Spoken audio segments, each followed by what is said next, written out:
Hello and welcome to Monkey Business with me, your host, Rosalind Palmer.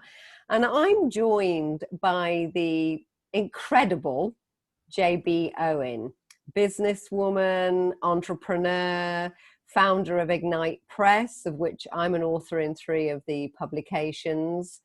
And quite recently, cyclist. I was watching a program called The Toughest Race on Earth, and I think JB probably will be a perfect contender for that next year, because not only, JB, have you created several empires from the ground up through your vision, through your passion, through your drive, through overcoming some incredible obstacles, but for fun, in a way, in what other people would maybe have time off during the summer period with your kids, you decided to cycle 5,000 kilometers across Canada.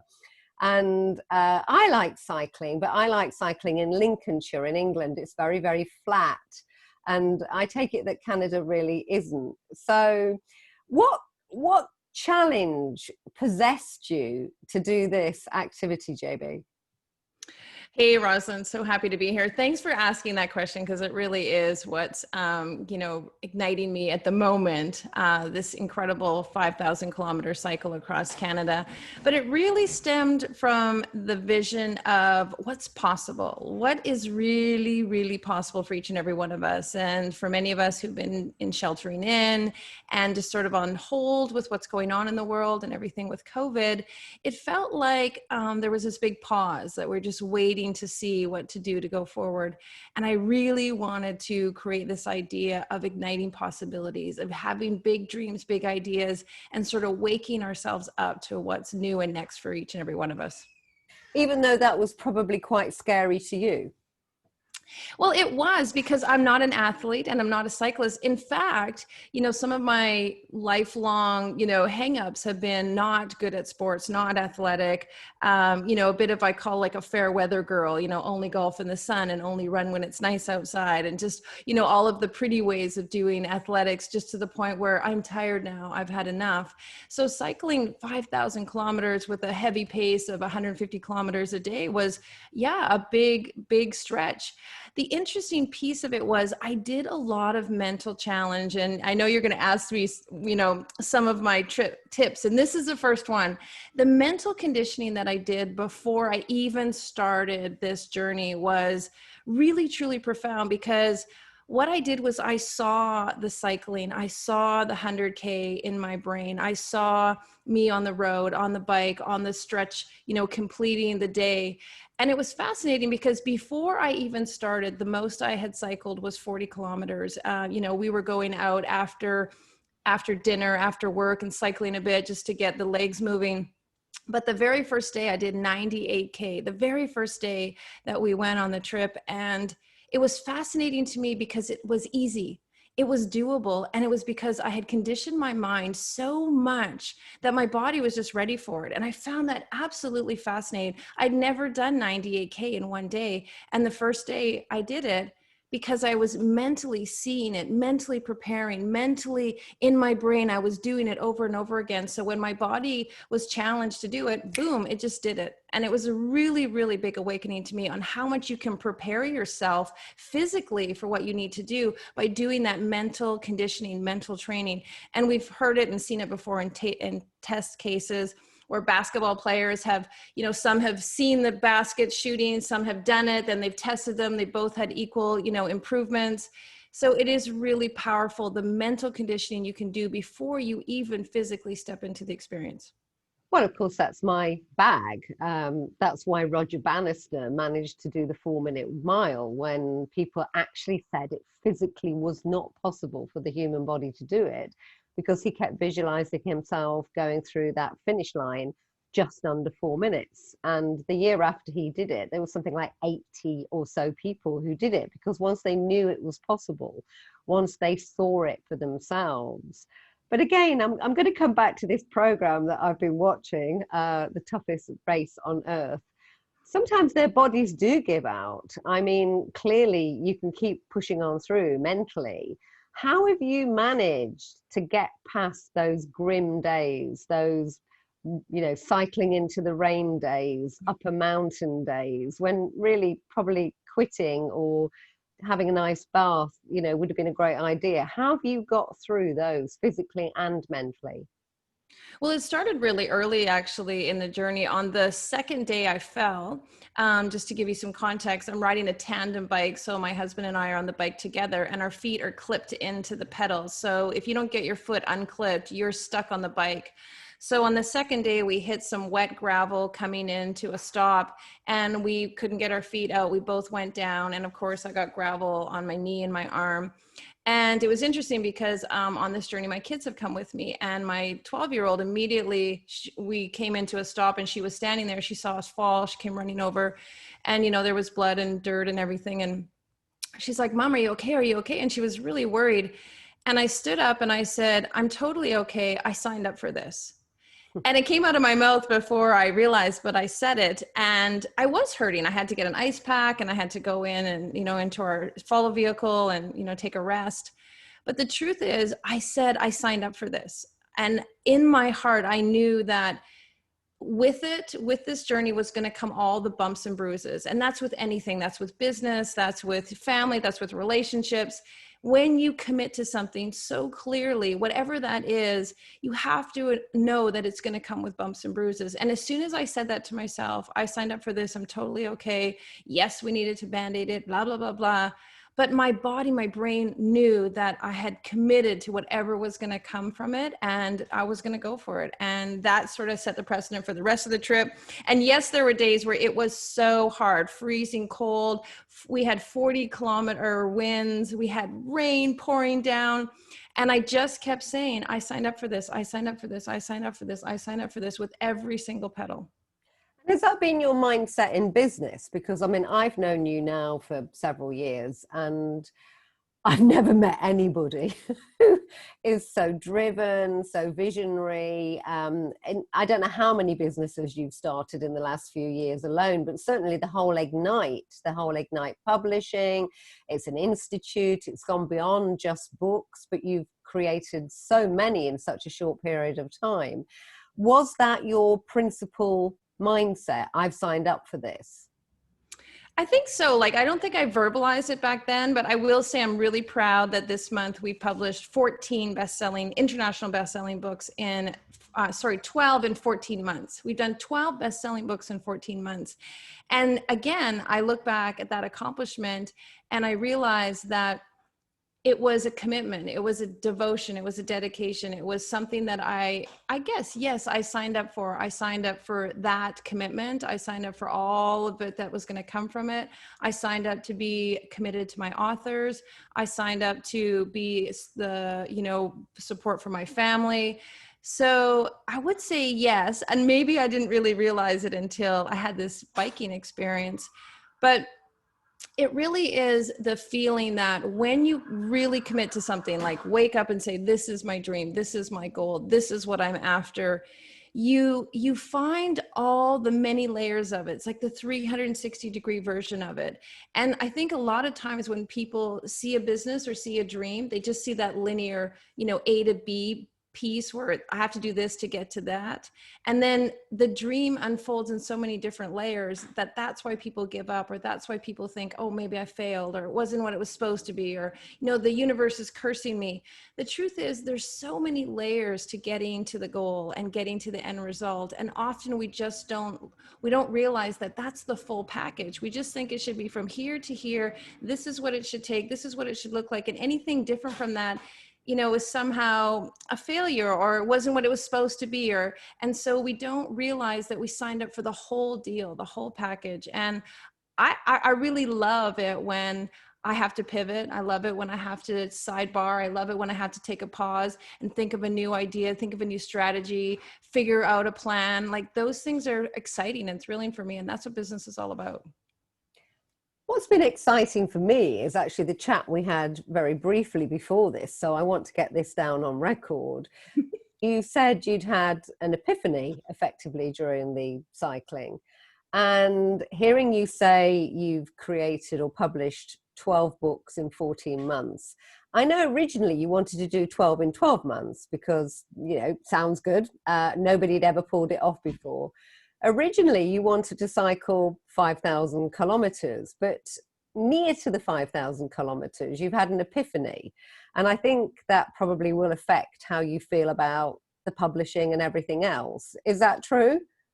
Yeah, suddenly, I mean, I've also been on this real weight journey too. So I've got this big goal about being on the cover of Vogue magazine. And so I've gone on this incredible journey, which is what the precipice for cycling was to transform my body into what it takes to be on the cover of Vogue magazine. I know, just another little dream I thought of. But it's all about numbers. And it's really been fascinating to me how the number on a scale has been so important to me, just like the numbers of the cycling has been, the numbers on the bank account, the numbers of followers. And I've really been playing with this idea of how much emphasis we put on the numbers versus the emotion, the feeling. Mm. And so I was, committed to this 5,000 kilometers, and about 270 kilometers short, I was just cycling. And this wave came over me of completeness, of fullness, of absolute saturation, of I've done it. I feel I've grinded, I've pushed, I've committed, I've tenacity, perseverance. I've done it all. The rain, the fog, the wind, the treacherous weather, the wet roads, the big trucks. And this feeling came over me of completeness, that in the journey, not in the number. And I found it fascinating to think that, what if when I got to that number, I didn't have this feeling? What a letdown that would be. And probably that happens a lot in life. If you look at people who have big successes, they still don't feel like it's enough. And what I realize is we really need to attach to the feeling and the emotion in our dreams, not the number, because I could step on a scale and say I'm a certain number, or I could look at my bank account and say I'm a certain number and be happy. And then tomorrow someone can say, oh, by the way, that's a wrong number. This is the real number, and then feel terrible just based on the number, but not on how I feel. And it's interesting when it comes to weight loss, I feel great. I'm healthy. I'm waking up. I'm cycling 7-8 hours a day. It's really not about the number. It's about how I feel. And that was a big, big awakening for me. So yes, 12 and 12 bestsellers in 12 months was my goal. We did it in 14 months because of COVID. But what I realized is the emotional piece is way more important than the actual number. And I think that is really going to drive me going forward. Absolutely. And I think you're absolutely right. I mean, my favorite novel of all time is The Great Gatsby. And there's a really interesting scene in that where his father comes to look at his house, and he can't even work out the house. He's only looking at the photo, because for him that photo was the thing that his son had attained. And even when he's got the house in front of him, he's so fixated on the photo, he literally can't see or walk around the house, because the photo has been the goal. The photo has been the embodiment of everything they did. And so I think clearly you need that goal, you need that target, else you wouldn't have got on a bicycle in rubbish weather and cycled all that way every day. But I think it's beautiful that you actually feel absolutely complete without having to have that Geiger counter of the number. I think that is freedom, isn't it, really?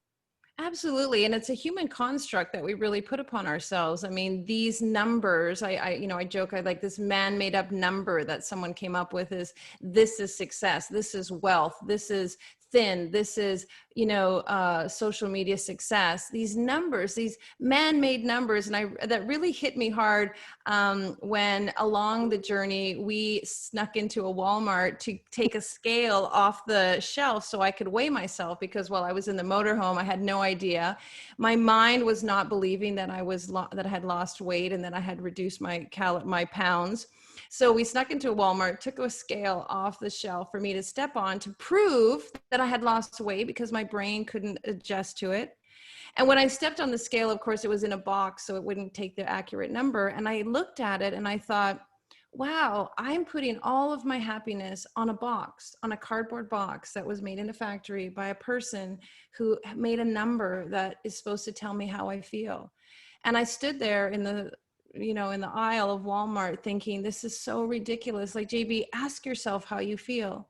How do you feel right now? You feel fabulous. You feel powerful. You wake up every day, you get on the bike, you're riding, your muscles don't hurt, you're vibrant, you're full of life, and you're looking at a box, a cardboard box, to tell you how you feel. And it was, I know it sounds silly, but it was just like, boom, like, how do you feel? Don't look at the box, ask yourself, how do you feel? And I think in business especially, we should do that, because we want, someone to validate us, or we want a number, or we want a client, or we want, certain things to tell us how we're doing. And instead of just asking ourselves, how do you feel? How are you feeling about your business? Yeah, well, I think I did actually say to you, don't weigh yourself, if I recall correctly. Yeah. Where did this mindset come from? Where did this ability to tame your monkey brain, to become queen of your own jungle, if you like, where were the seeds of that sown for you? Yeah, I won't lie. It didn't come probably from the most healthiest place. I did feel as a child not noticed, not recognized, not enough. I had a very, very intelligent older sister who was super successful in school and valedictorian and highest marks in our entire province, and youngest person ever to go to this special university. And so I was always compared to her. And I remember thinking as a child, like, it's never good enough. It's never good enough. It's never good enough, because I excelled in the arts, and I excelled in creativity, and my gift was really in making things and designing things, which wasn't really recognized by my parents. And so I always felt like whatever I did wasn't enough. And so absolutely grew up with this drive to achieve things that were going to be more and bigger and bigger. The interesting thing is, and I was just saying this a couple of days ago to my husband, that my big dreams of, let's say make $1 billion or impact 1 billion lives or be on the cover of Vogue or publish 12 bestsellers in 12 months, these are big numbers and big things that somehow I've been able to accomplish, but there's other goals I have that I've fallen short of. And it's like reiterating that feeling of not enough. And so what I realized, and Rosalind, you're going to love this, is that by making these giant big goals that are kind of sometimes unattainable, I get to keep myself in, you're not enough, it's not good enough, it's not good enough. And so I realized, like, when we make big, big goals that we probably can't reach, technically maybe can't reach, or we keep falling short of them, it's just another way for us to remind ourselves that we're not good enough, or we can't do it, or that little child voice that holds us back. So that was a big also awakening for me, that it doesn't need to be $1 billion, or one of our mandates for Ignite is Ignite 1 billion lives. And I said to my husband again, I still have that mandate to ignite 1 billion lives, but at 447,000 lives, I might say, I feel complete, or at 600,000, or at 800, or there will be a number where one day I'll feel absolutely complete. Like, yes, my goal was to ignite 1 billion lives, but I only did 687,000, but I feel totally complete as I was on the journey to that goal. And that was a big twist for me, because I always used to think if I didn't reach the goal, then it was a failure, then it wasn't successful. And now what I realize is this is the goal. And as I'm working towards that, it's all about the emotion that I feel. And when I feel like I've done enough, I've done my duty, I've done the best I could, I feel complete, then I get to say thank you. And whatever the number I got to, it's okay. You're very good at making the unfamiliar familiar and going out of your comfort zone, literally. In your early career, how did you segue into that? How did you, from whatever upbringing, background you had, how did you have the mindset? Because I know you went into some very interesting worlds, to go into those worlds. Yeah, I think there was a lot. I mean, I'm really blessed to have the creative visual side of my mind. And so I would go into visualizing my life differently. I would go into seeing the dream, seeing the life, seeing the lifestyle, seeing the home, seeing the family, seeing the business. And so again, interestingly enough, as a young person, because I had this visual mind of what I wanted to do and what I wanted to achieve, I actually saw it happen before it happened. But it was so much easier to get onto the track of going after it because I could see it. And even my team and my staff around me, they always joke, because they're like, we know you can see it, JB. We know you can see it. You just need to explain it to us. But I can see it. I can already see it done. I can see the finish line. I can see the project complete. I can see things so detailed and so completely done before they're done that it's so easy to go after them.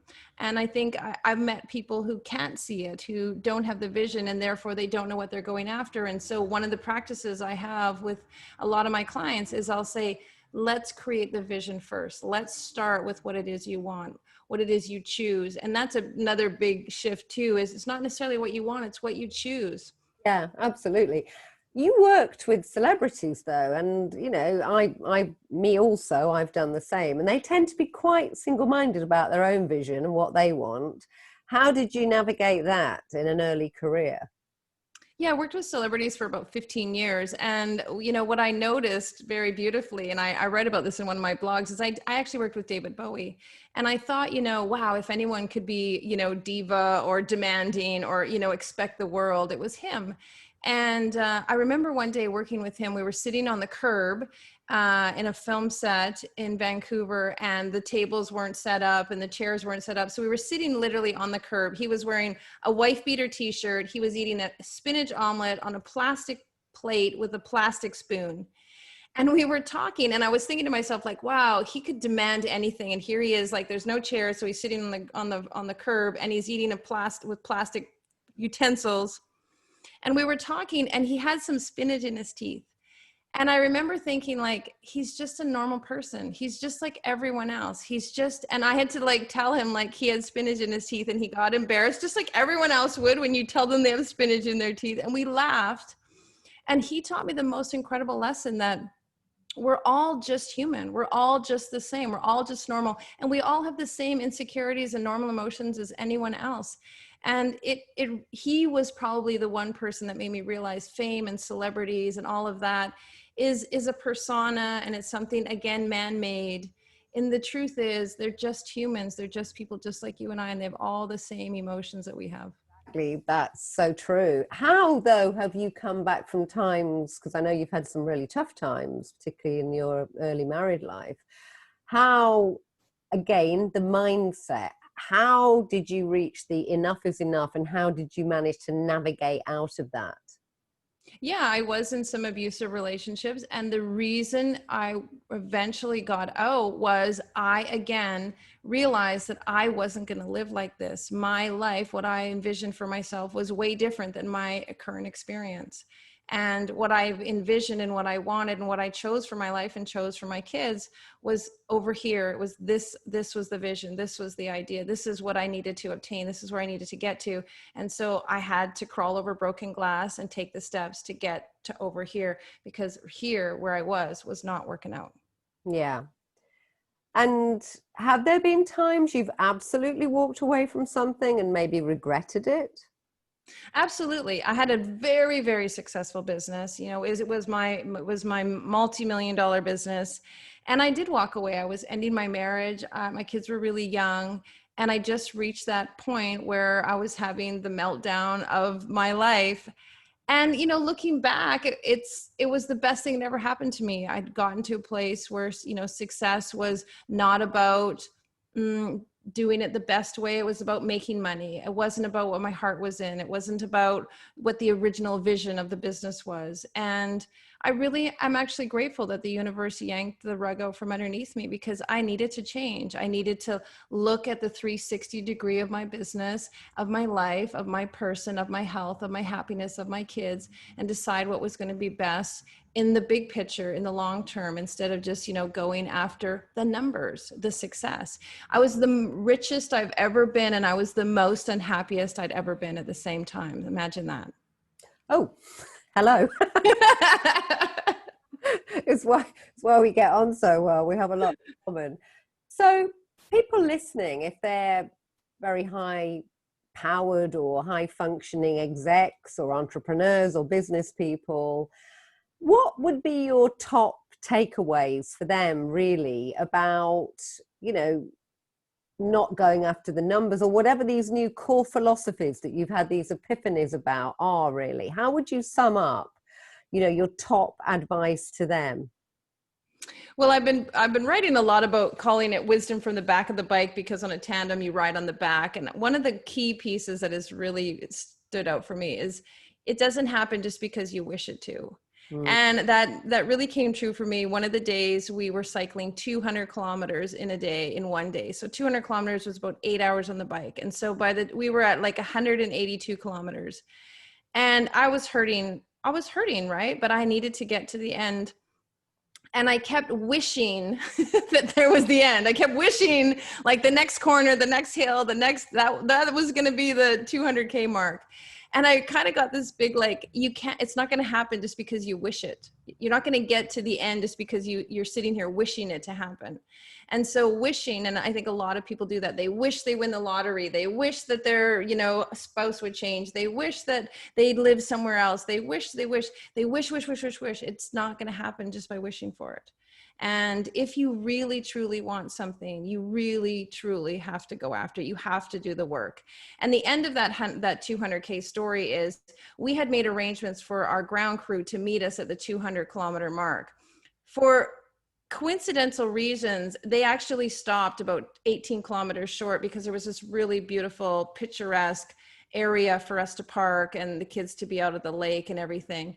So when we came up to them, and we stopped, I looked at the speedometer and it was 182K. And they were like, oh, we're done for the day. And isn't it beautiful here? And we should stop. And my husband started to take the bike apart and the kids were all playing in the lake. And I was like, what? Like, we were supposed to do 200K today. That was our goal. How can we stop like 18 kilometers short? We have to keep going. And the kids looked at me and they're like, oh, just go ride around in a circle and you'll get your 18K. And I was like, what? Like, I was really upset. But it was so fabulous because the universe orchestrated all of these situations for me to know, was I going to make my goal? Was I going to stop because it was convenient and it was easy and it was nice for everybody else, or was going to keep going? And I actually kept going, you know me. I said to my husband, put the bike back together. I told the ground crew, you're going to meet us at 200K, because I had a goal today and I was going to make that goal. And there was no way I was going to stop 18 kilometers short after I just cycled 182K. And so everybody got packed up, and I knew people were upset and I knew people were a little bit ticked off. And I was riding the last 18K feeling bad because I'd made everyone upset. But something inside of me said, you cannot not go after your dream out of convenience. You can't give up so close to the deadline or to the finish line or to the goal just because it's convenient for everybody else. And yes, maybe it made them not so happy to pack up and move. But when they got to the finish line and they were all there and they were cheering us on, and they realized that I had reached a lifetime goal, like I may never cycle 200 kilometers in one day again. They all said, like, thanks for making us come here and reach your goal, because seeing you not give up, seeing you not give in to convenience was really powerful. And my 12-year-old said that to me. Oh, I love him. I love him. Is there anything I haven't asked you that you'd like to ask yourself? What's next? So what is next? Well, I've had this idea about balloon riding across Asia. Climbing Victoria Falls. So those big dreams have come up for me. Of course, you know that I want to be on the cover of Vogue magazine because I really want to change the face of fashion. I just really want to awaken people up to what beauty really means and how at 50 you can wake up, get up off the couch. And so, the backstory is I was 16 pounds overweight. So that's like 4 stone, I think. Like, I had all these pandemic pounds. I had been, not out and about because it'd been winter. I had, sort of the same melancholy that everyone was feeling. And I just really wanted to show people that you can have an idea, you can wake up one day, you can get up off the couch and you can go after it. You don't have to know how to do it. We didn't have our whole trip planned out. We didn't know all the hows. We just knew what we were going to do. And I've done that a lot with probably every one of my businesses. I didn't know how I was going to publish 12 books in 14 months, but I just knew I was going to do it.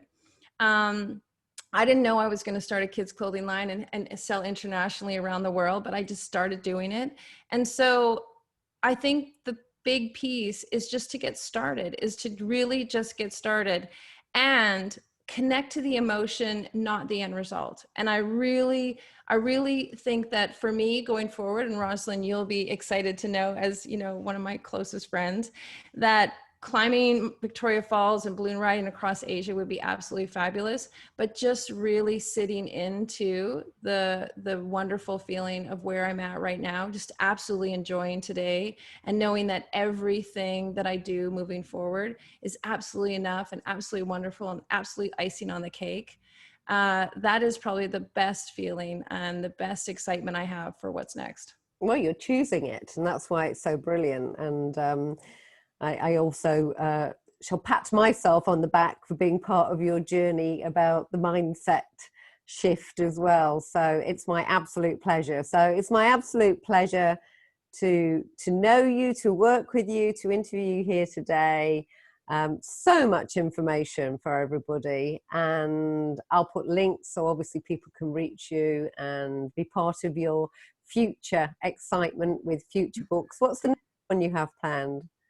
So the next book we're doing is calling Ignite Possibilities, and it really is about showing how anything is possible and how you can, these major life-changing trajectories that have happened when you sort of go against the norm and go against what people tell you isn't possible. And I do want to give you a shout out, Rosalind, because you have been instrumental in, you know, really truly supporting me in all of the little glitches that we get into. You know, so many times we talk about our successes, but there are glitches and bumps and road you know, obstacles along the way. And there are dark moments. And even when you're cycling, if you're going to go up a hill, guess what? There's going to be a point where you're going to go down a hill. And so to have someone in your life like Rosalind supporting you, thank you, my darling. Well, thank you. And thank you for joining us on Monkey Business podcast. It's been my pleasure. I've been joined by JB Own, international cyclist. I think I'm going to name her now as well. International businesswoman, entrepreneur, on her way to being on the cover of Vogue, successful publisher. I'm sure we can put details if people are interested in being in one of her books, such as Ignite Your Possibilities. I know you're always looking for committed authors, and I've certainly loved the journey with you for the 3 books I've been involved with. So JB Owen, my guest today on Monkey Business, thank you so much. You are, as ever, an inspiration. And I'm so happy about your epiphany as well. I cannot tell you how happy I am. So thank you so much. And thank you. Blessings to you. Thank you, everyone. Blessings to you.